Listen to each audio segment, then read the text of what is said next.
Commander, you are a warrior, a master of arms. Today I'm going to show you how to play an arms warrior the easy way, but before I do, let's take a look at how they work.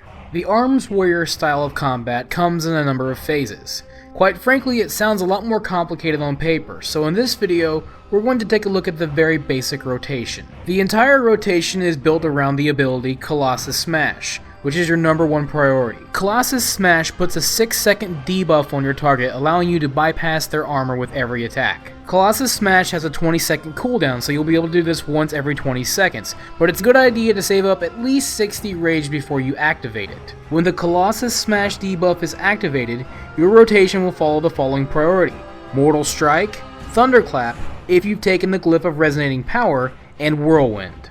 Now your other important ability is Rend, which applies a bleed effect on the target for 18 seconds.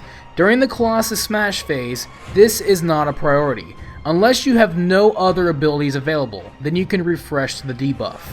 Otherwise, Rend becomes your #1 priority when Colossus Smash is not activated. Now whenever you're fighting multiple targets, you'll basically do the same rotation, but you're going to add in Sweeping Strikes, which is a 10-second buff that allows you to attack multiple targets at the same time. Keep this up at all times when you're attacking multiple targets. When your target goes below 20% health, you will enter the Execute phase. During this phase, you will continue to use Rend and Colossus Smash as normally. However, you're going to stop using Mortal Strike, Thunderclap, and Whirlwind so that you can save up your rage for Execute.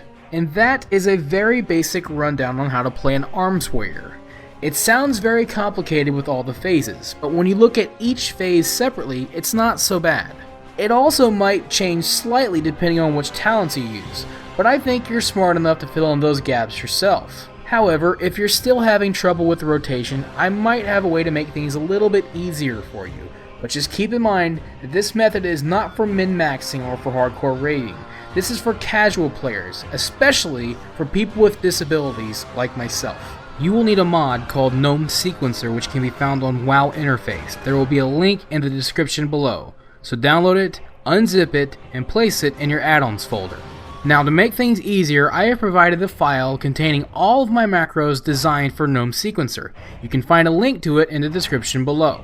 The file is called sequences.lua, so download it and place it in the Gnome Sequencer folder that you just put in your add-ons folder. If you followed all these steps correctly, you're ready to log into the game and create the macros. Now that you have Gnome Sequencer set up with my sequences file, you are ready to begin making macros in game. It is important that you give the macros the names that I tell you, and that you do not put any text in the macro field. Just name them and place them on your action bar, and Gnome Sequencer will do the rest. The macro is simply called Arms, and this macro will handle your entire rotation, including Colossus Smash, Rend, and Execute. It'll also use Mortal Strike and Thunderclap, and it'll use Stormbolt if you've taken that talent, and Victory Rush. Now, Whirlwind was not included in the macro because if you use it too much, it will leave you rage starved, so put it on your action bar separately and use it accordingly. This also goes for Sweeping Strikes, since you only use it in AoE situations, and otherwise the rotation basically stays the same. Add it to your action bar separately and use it once every 10 seconds. Now, like all my macros, this is not entirely flawless. It simply uses the abilities as they become available, no matter what phase you're in. You don't have to worry too much about it spamming Rend too often, as it's been offset with Mortal Strike. Whenever your target is below 20% health, the macro will start using Execute and the other abilities will continue to be used, which is a little bit troubling since Thunderclap and Mortal Strike are included in the macro, and that's why it's not flawless.